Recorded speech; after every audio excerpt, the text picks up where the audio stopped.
រៀបសួរពុកម៉ែបងប្អូន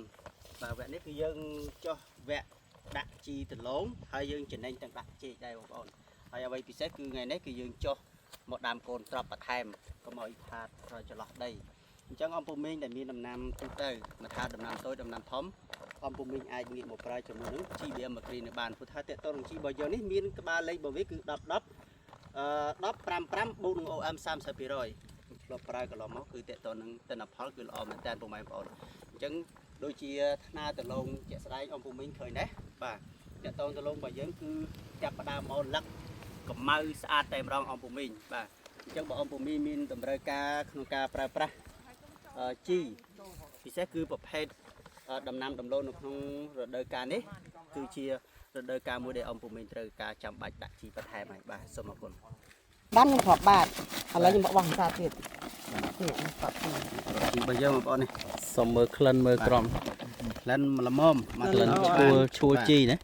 ឈួលមកល្មមឈួលជីអាចវិជាវបាទប្រភេទលបាយអាចជាបងប្អូនជាវនេះបងប្អូនមកតាមដានដល់គ្នានេះបាទការខ្ញុំប្រើសមុទ្រខ្ញុំគ្រាប់បាទឥឡូវដលងទៅបានតែមួយខែបងប្អូនមើលដងដើមហើយឥឡូវខ្ញុំយកចាប់ដើមមកយកធ្វើដូចលើសជង្គង់មកដែរនេះណាលើសជង្គង់ហើយឡើងគ្រាប់ឡើងខ្មៅខ្ញុំអត់បានបាញ់ខ្ពៅឥឡូវខ្ញុំដាក់ជីក្រំសាទៀតបងប្អូននេះបើយើងចង់ឲ្យល្អយើងដាក់តាមគល់តិចចឹងទៅបងប្អូនគេមានបច្ចេកទេសគេគូឡងសាក់ឆាយអាប្រឡោះតិចមកឲ្យគាត់ដាក់ឲ្យមើលតិចមកហ្នឹងប៉ុណ្ណឹងហើយដាក់ទៅយើងដាក់តិចទៅយ៉ាងហ្នឹងវាស៊ីបានយូរទៅលោកវាបានទៅ6ខែចឹងមកដាក់នេះប្រឡោះចូលនេះមួយទៀតមកហ្នឹងនេះជាបច្ចេកទេសក្នុងការដាក់ជី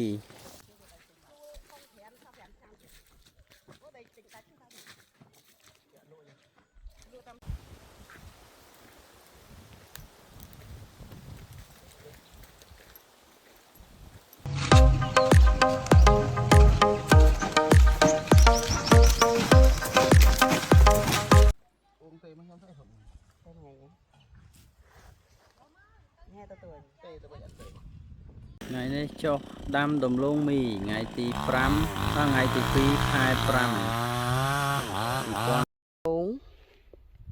កន្លះខែដលងអត់ដល់កន្លះខែផងដោះហើយដោះល្អនេះគាត់ជួយល្មិញអាហ្នឹងខ្ញុំមកមើលដលងខ្ញុំដែលខ្ញុំប្រើជីគ្រាប់ BM ត្រឹមតែ20ថ្ងៃបងប្អូនតែមើលដលងដងដើមដលងទាំងស្លឹកទាំងអីល្អអានេះខ្ញុំអត់ដាក់ថ្នាំប៉ូវណាតែចាំមើលខ្ញុំយកជើងរួចខ្ញុំនឹងប្រើថ្នាំប៉ូវឲ្យបងប្អូនមើលថាវាលូតលាស់កម្រិតណាបងប្អូនចង់បានផលមកប្រើ BM មួយខ្ញុំនឹងមើលមែននេះខ្ញុំទៅណែមកកូន400ហើយទៅតាម20000តូនយើងចាំទៅតាមចេញទៅរតនគិរីកន្លះឡានចេញពីឡានមួយចូលឡានមួយ